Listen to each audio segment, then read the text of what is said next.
రాష్ట్ర అధ్యక్షులు, కేంద్ర మంత్రివర్యులు, మరొకసారి సికింద్రాబాద్ పార్లమెంట్ నుంచి ఘన విజయం సాధించినటువంటి కిషన్ రెడ్డి గారు మాట్లాడతారు.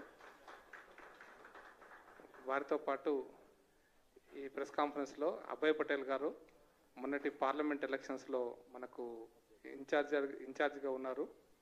వారు కర్ణాటకలో ధార్వాడ్ శాసనసభ్యులు, సీనియర్ బీజేపీ నాయకులు, 4 సార్లు శాసనసభకు ఎన్నికైనటువంటి వారు. మొన్న పార్లమెంట్ ఎలక్షన్స్ మనతో పాటు మనకు ఇన్ఛార్జిగా పనిచేశారు. వారితో పాటు ఆనంద్ గౌడ్ గారు బీజేపీ బీసీ మోర్చా రాష్ట్ర అధ్యక్షులు, నరసింహారెడ్డి గారు రంగారెడ్డి జిల్లా బీజేపీ అధ్యక్షులు, అంజన్ కుమార్ గౌడ్ గారు జిల్లా అధ్యక్షులు మరియు గతంలో రంగారెడ్డి జిల్లా అధ్యక్షులుగా పనిచేశారు. వారు ఈ ప్రెస్ కాన్ఫరెన్స్లో ఉన్నారు. శ్రీ కిషన్ రెడ్డి గారిని మాట్లాడుతున్నా కోరుతున్నాను.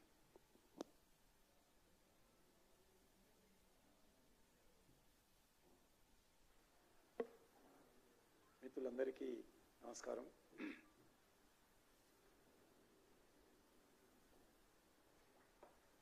ఈరోజు జరిగినటువంటి లోక్సభ ఎన్నికల కౌంటింగ్లో భారతీయ జనతా పార్టీకి గత పార్టీ స్థాపించినప్పటి నుంచి మొదటిసారిగా అత్యధికమైనటువంటి లోక్సభ స్థానాలలో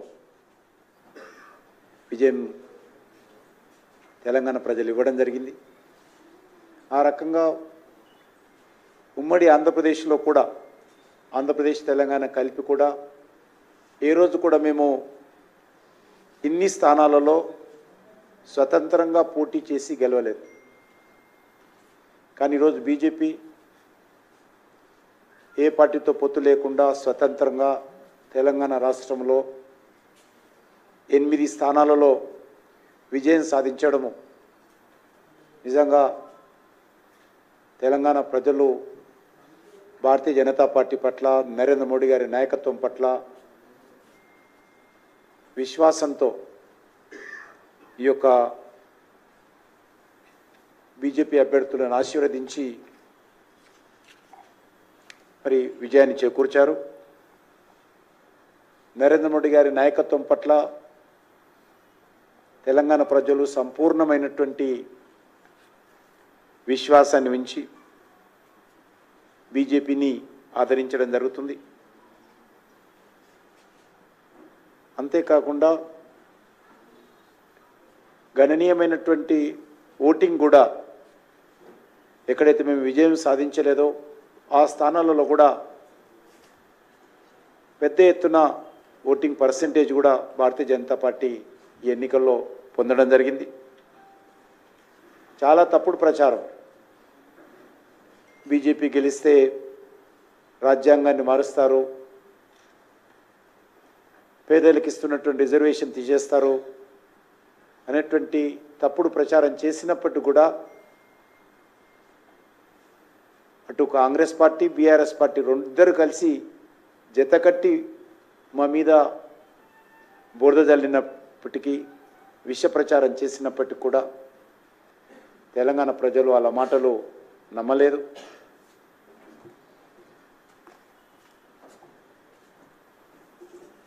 మోడీ పైన, బీజేపీ పైన పూర్తి విశ్వాసం ఉంచడం జరిగింది.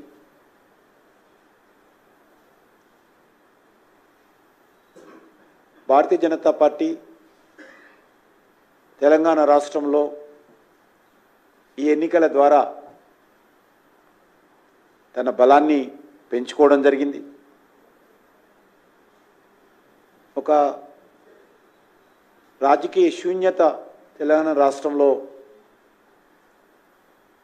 కాంగ్రెస్ పార్టీ ప్రభుత్వం అధికారంలోకి వచ్చిన తర్వాత వారు అవలంబిస్తున్నటువంటి వైఖరితో ప్రజలలో ఒక నిరాశ, నిస్పృహ ఏర్పడింది.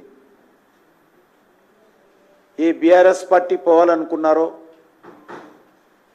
ఏ అవినీతి పాలన పోవాలనుకున్నారో, ఏ కుటుంబ పాలన పోవాలనుకున్నారో, మళ్ళీ దాని స్థానంలో వచ్చినటువంటి కాంగ్రెస్ పార్టీ పాలన చూసిన తర్వాత ప్రజలు నిరాశ, నిస్పృహ గురయ్యారు. ఏ రకంగా అయితే బీఆర్ఎస్ పరిపాలన చేసిందో అదే పద్ధతిలో గత 6 నెలలుగా కాంగ్రెస్ పార్టీ ప్రభుత్వం ఈ యొక్క తెలంగాణ రాష్ట్రంలో పరిపాలన చేసినప్పుడు ఇచ్చినటువంటి మాటలు, ఇచ్చినటువంటి గ్యారంటీల మీద నిలబడకపోవడము, మరి గత ఎన్నికలకు ముందు కాంగ్రెస్ పార్టీ చేసినటువంటి అనేకమైనటువంటి ఉపన్యాసాలు కానీ ప్రచారాలను కానీ, మరి ప్రజలకు ఇచ్చినటువంటి హామీలను కానీ ఏది కూడా కాంగ్రెస్ పార్టీ ఇచ్చిన మాట మీద, ఇచ్చిన హామీల మీద నిలబడకుండా మాట తప్పే ప్రయత్నం చేయడంతో తెలంగాణ ప్రజలు తీవ్ర నిరాశ నిస్పృహలతో ఉన్నారు. మరి ఈరోజు వారికి భారతీయ జనతా పార్టీ ఒక ఆశగా తెలంగాణ ప్రజలకు అనిపించింది. తప్పకుండా తెలంగాణ ప్రజల ఆకాంక్షలకు అనుగుణంగా ఏదైతే ఈరోజు విశ్వాసం ఇచ్చి 8 సీట్లు అత్యధికమైనటువంటి ఓట్లు బీజేపీకి ఇవ్వడం జరిగిందో దాన్ని తప్పకుండా నిలబెట్టుకొని రానున్న రోజుల్లో మరింత ఉత్సాహంతో, మరింత పట్టుదలతో, మరింత అంకిత భావంతో భారతీయ జనతా పార్టీ తెలంగాణలో పనిచేస్తుంది. తెలంగాణ ప్రజల పక్షాన నిలబడి ప్రజల గొంతుకగా రానున్న రోజుల్లో మేము మా కార్యాచరణ ప్రణాళిక రూపొందించుకొని ముందుకెళ్తామని ఈ సందర్భంగా భావిస్తా ఉన్నాను.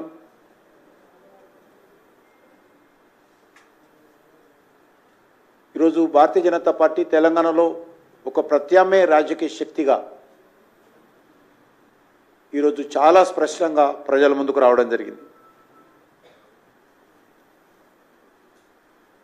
6 నెలల క్రితం వరకు 10 సంవత్సరాల పాటు పరిపాలన చేసినటువంటి బీఆర్ఎస్ పార్టీ ఎన్నికల్లో పూర్తిగా తుర్చుకు పెట్టుకుపోయింది. కనీసము ఒక సీటు కూడా రాలేదు.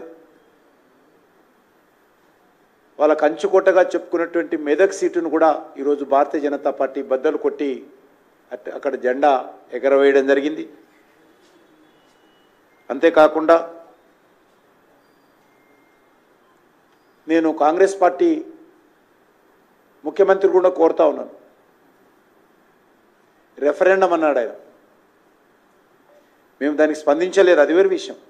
కానీ ముఖ్యమంత్రి ఎవరు అడగకముందే నా పరిపాలనకు రెఫరెండం అన్నాడు. మరి ఈరోజు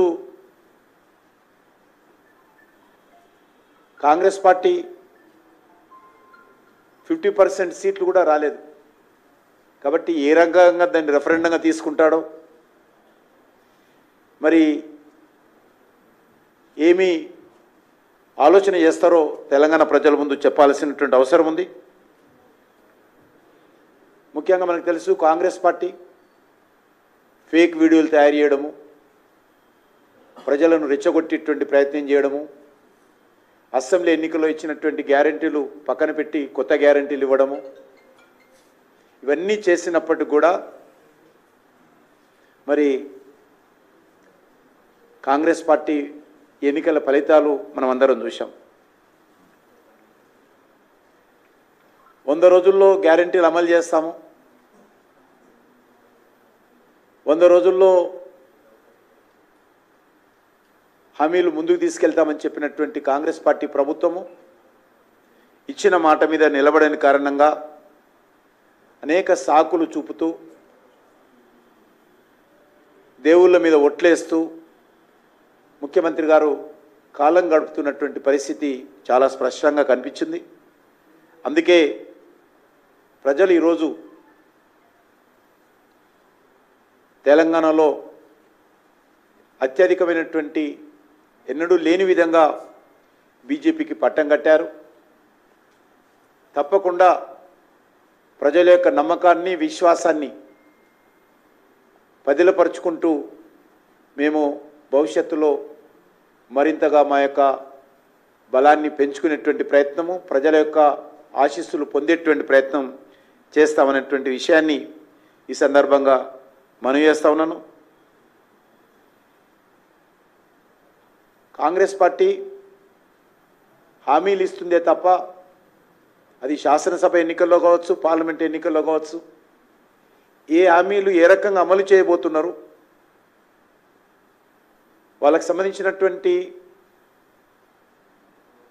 రూపకల్పన ఏంటి, ఏ రకంగా వనరులు సమకూర్చుకుంటారు, ఏ విషయం పట్ల కూడా స్పష్టత లేని కారణంగా కూడా తెలంగాణ ప్రజలు ఈరోజు అయోమయంలో ఉన్నారు.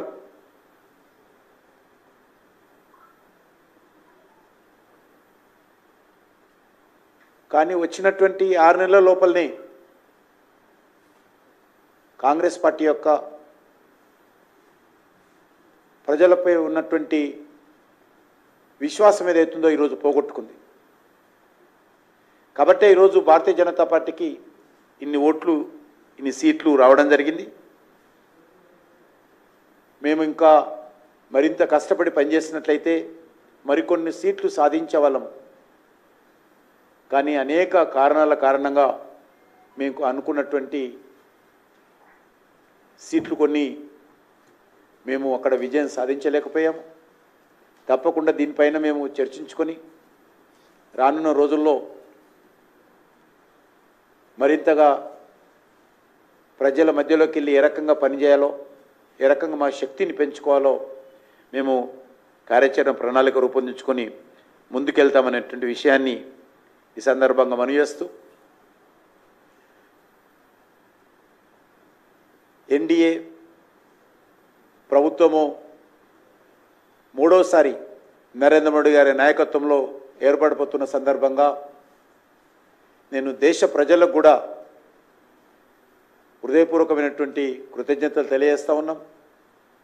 తప్పకుండా నరేంద్ర మోడీ గారి నాయకత్వంలో ఏదైతే గత 10 సంవత్సరాలుగా మేము అనేక కార్యక్రమాలు చేపట్టామో, అవి అభివృద్ధికి సంబంధించినటువంటి విషయాలు కావచ్చు, విధానపరమైన విషయాలు కావచ్చు, దేశ గౌరవాన్ని పెంచేటువంటి విషయాలు కావచ్చు, వాటిని మరింత పట్టుదలతో, మరింత అంకిత భావంతో భవిష్యత్తులో మోడీ గారి నాయకత్వంలో ముందుకు తీసుకెళ్తామని చెప్పి కోరుకుంటూ, నేను ఎన్నికల్లో భారతీయ జనతా పార్టీని ఆదరించినటువంటి ఓటరు మహాశయులందరికీ కూడా నేను హృదయపూర్వకమైనటువంటి కృతజ్ఞతలు తెలియజేస్తా ఉన్నాను. అదేవిధంగా మండు టెండర్లను కూడా లెక్క చేయకుండా భారతీయ జనతా పార్టీ కార్యకర్తలు, నాయకులు సుమారు గత 4 నెలల నుంచి మరి ఎంతో కష్టపడి పనిచేయడం జరిగింది.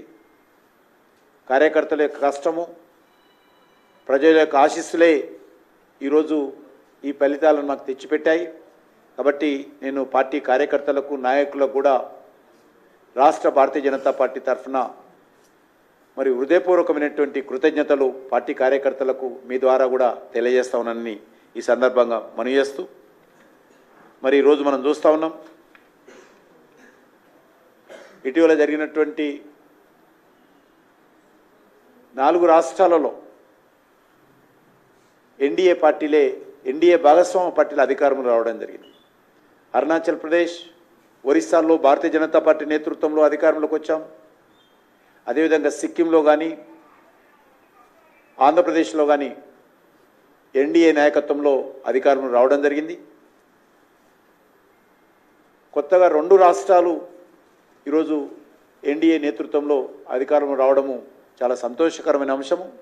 అదేవిధంగా ఆంధ్ర రాష్ట్రంలో కూడా అక్కడి ప్రజలు మరి నరేంద్ర మోడీ గారి నాయకత్వంలో కానీ, అక్కడ ఉన్నటువంటి చంద్రబాబు నాయుడు నాయకత్వంలో కానీ, జనసేన అధినేత అయినటువంటి పవన్ కళ్యాణ్ గారి నాయకత్వంలో కానీ మరి అద్భుతమైనటువంటి మెజారిటీ ఆంధ్రప్రదేశ్లో కూడా ఇవ్వడం జరిగింది.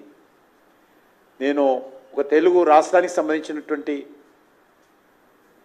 రాష్ట్ర అధ్యక్షుడిగా, కేంద్ర మంత్రిగా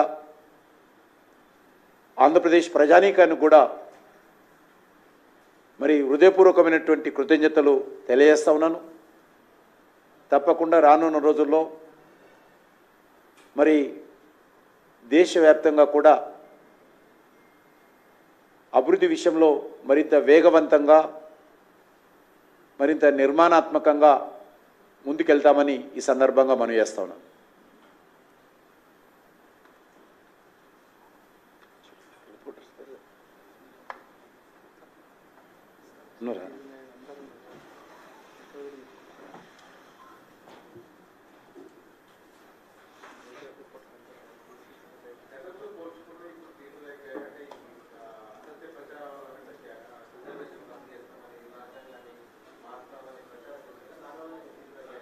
మన దగ్గర తగ్గలేదు కదా మరి, ఇక్కడ కూడా అక్కడికంటే ఎక్కడ ఎక్కువ వేశారు. ఇక్కడ ఓవరాల్గానే అంటున్నాను, అదే కారణం అని కాదు, అనేక కారణాలు ఉంటాయి. ఉదాహరణకు సికింద్రాబాద్లో కాంగ్రెస్ పార్టీ ప్రధాన పోటీ కాదు నాకు. అక్కడ కాంగ్రెస్ ముసుగులో మజ్లిస్ పార్టీ ప్రధానమైనటువంటి పోటీ సికింద్రాబాద్లో.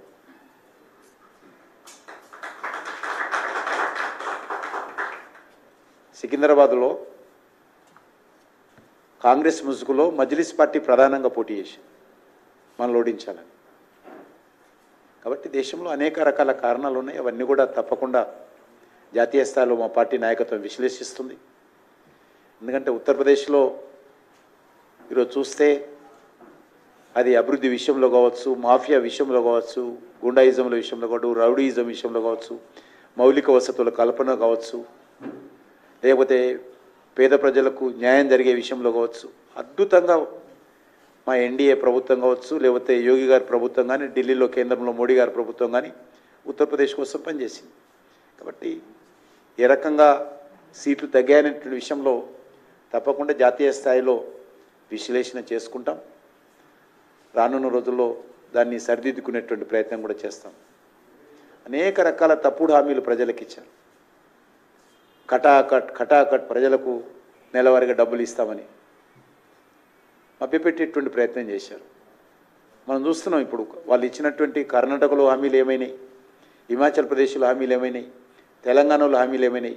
ఈరోజు దేశవ్యాప్తంగా ఒక రాష్ట్రానికే దిక్కులేనటువంటి పరిస్థితులు ఉంటే, ఇంత పెద్ద 140 కోట్ల దేశం ఉన్నటువంటి జనాభా ఉన్నటువంటి ఈ దేశంలో వారు ఇచ్చినటువంటి హామీలు మరి ప్రజలను మభ్యపెట్టేటువంటి ప్రయత్నమే తప్ప వాస్తవంగా అమలు జరిగే హామీలు కావాలి.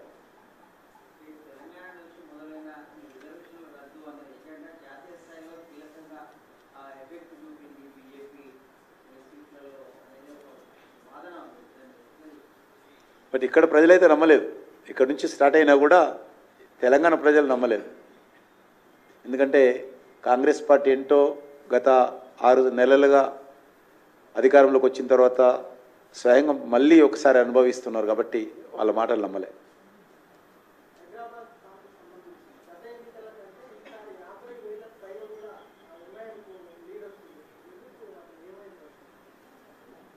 అక్కడ ఉన్నటువంటి పోలింగ్ పర్సెంటేజ్ సరైన బట్టి ఓట్లు వచ్చింది.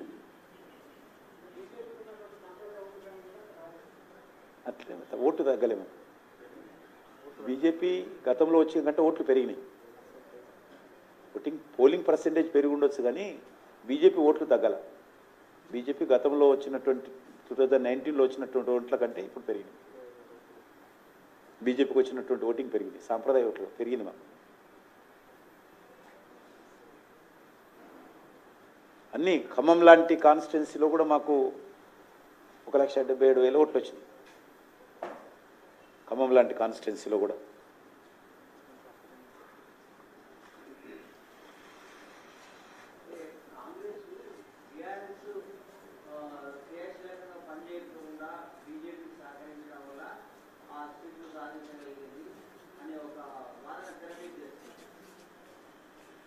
మరి వాళ్ళు ఎందుకు గెలవలేదట? వాళ్ళు కూడా మాకు సహకరించారా మరి అన్ని సీట్లలో?